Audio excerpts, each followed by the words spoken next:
अबे वो सफाई कर्मचारी, इस कोठी का मालिक कहाँ है? अरे मैडम, क्या काम है आपको उनसे? अबे तू है कौन? मामूली सा कर्मचारी। तेरे को बताऊंगी कि मुझे इस कोठी के मालिक से क्या काम है। अरे मैडम, आप तो खामखा गुस्सा हो गए। मैं यहाँ का सफाई कर्मचारी हूँ। आप एक काम कीजिए, मेरे को बता दीजिए क्या काम है मालिक से। जैसे वो आएंगे मैं उनको बता दूंगा कि आप आए थे। तू पागल वागल है क्या? तुझे एक बारी में बोला ना, मुझे तुझसे काम नहीं है, इस कोठी के मालिक से काम है।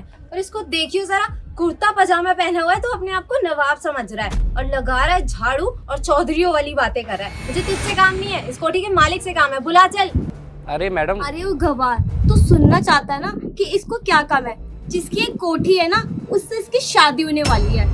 अच्छा मैडम, ऐसी बात है। तो इसका मतलब आपका नाम प्रियंका है? हाँ, मेरा नाम प्रियंका है, बट तुम्हें मेरा नाम कैसे पता? अब वे गवार, दांत क्या फाड़ रहा है? पहले ये बता, तुझे इसका नाम कैसे पता चला? अच्छा, मुझे याद आया, जब मेरे पापा इस कोठी के मालिक से बात कर रहे होंगे ना, तभी इस गवार ने मेरा नाम सुन लिया होगा। अरे मैडम, मेरे को किसी की बात सुनने की जरूरत नहीं है। और तुम मेरे को यहाँ का सफाई कर्मचारी समझ रहे हो ना? मैं यहाँ का सफाई कर्मचारी नहीं हूँ। अच्छा, तो सफाई वाला नहीं है, इसका मतलब सरपंच है क्या यहाँ का? और तूने मुझसे झूठ बोला कि तू यहाँ का सफाई वाला है। रुक, तेरे मालिक को आने दे, तुझे इतने जूते पड़वाऊंगी ना कि अपने आप सारी अकल ठिकाने आ जाएगी। अरे मैडम, थोड़ा तमीज में बात करो, आप तो अपनी हद पार कर रही हो। अबे ओ, तुझसे क्या तमीज से बात करे? तू है ही सुनने लायक, बदतमीज कहीं का। अरे मैडम, आप दोनों तो बहुत ज्यादा बदतमीज हो। आपको पता है हमारे मालिक ना आप जैसे लोगों के साथ में बात करना पसंद नहीं करते। बात करना तो छोड़ो, आप जैसे लोगों की शक्ल भी देखना पसंद नहीं करते हैं। तेरी इतनी हिम्मत, तूने मुझे बदतमीज बोला? दो कौड़ी के सफाई वाले, रुक जा, तुझे तो तेरी औकात अभी दिखाती हूँ। ना ना ना मैडम ना, ये गलती मत कर देना हाथ उठाने की।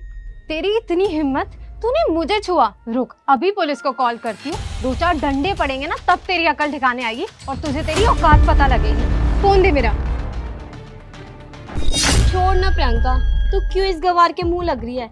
इसका ना कोई स्टैंडर्ड भी नहीं है। तू एक काम कर, इस कोठी के मालिक को कॉल कर, उसी से बात करेंगे। तू सही कह रही है, चल यहाँ से।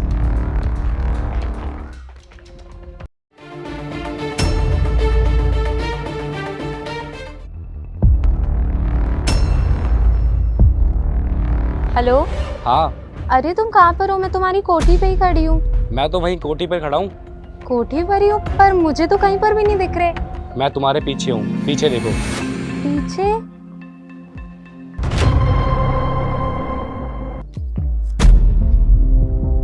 तो तुम ही नितिन पाल हो जिससे मेरे पापा ने शादी की बात करी थी? हाँ मैडम, मैं ही हूँ नितिन पाल, इस कोठी का मालिक जिसको तुम देखने आई थी। क्या तुम ही इस कोठी के मालिक हो? तो तुमने ये बात मुझे पहले क्यों नहीं बताई? मैंने तुम्हारे को पहले इसलिए नहीं बताया, अगर तुम्हारे को मैं पहले बता देता कि मैं इस कोठी का सफाई कर्मचारी नहीं मालिक हूँ, तो तुम्हारी सच्चाई कैसे मेरे सामने आती। मैं तो जान ही नहीं पाता कि तुम मुझसे प्यार करती हो या फिर मेरे पैसों से। नहीं नहीं, तुम बिल्कुल गलत समझ रहे हो। मेरी नज़रों में पैसों की कोई अहमियत नहीं है, बल्कि मैं तो इंसान को अहमियत देती हूँ।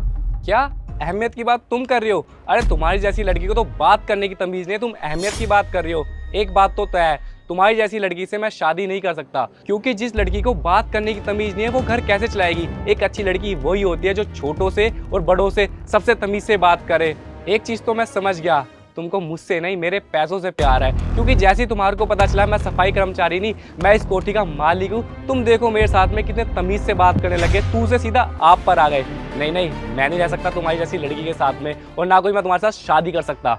और तुम्हें पता है मैं यहाँ पर क्यों आया था? क्योंकि मेरे घर वालों ने मेरे को फोर्स करके भेजा था, और उन्होंने ये बोला था कि जिस लड़की से तेरी शादी होने वाली है वो एक अच्छे खासे घर से संस्कारी लड़की है। पर यहाँ आकर तो मेरे को तुम्हारी असलियत पता चली कि तुम कितनी ज़्यादा संस्कारी हो। अरे तुम्हारे जैसी लड़की तो मैंने आज तक नहीं देखी, शादी तो दूर की बात, तुम्हारी तो मैं शक्ल भी नहीं देखना चाहता। निकल जाओ भी मेरे यहाँ से। देखो, आई एम सॉरी, मुझसे बहुत बड़ी गलती हो गई, और जो कुछ भी हुआ वो जाने अनजाने में हुआ। मैं ऐसी नहीं हूँ सच में, और प्लीज़ मुझे एक मौका तो देकर देखो। और एक बार हमारी शादी हो जाएगी ना, तो शादी के बाद मैं तुम्हें बहुत खुश रखूँगी, और ऐसा कभी नहीं करूँगी। हाँ, ये सही कह रही है। इससे जो भी कुछ हुआ जाने अनजाने में हुआ। शादी के बाद ये आपको बहुत खुश रखेगी। अरे बस बस, मुझे जो देखना था वो मैंने देख लिया, और जो समझना था वो भी समझ लिया है। अब मैं समझ चुका हूँ कि तुम दोनों किस टाइप की लड़की हो। तुम दोनों यहाँ से जा सकती हो, निकलो।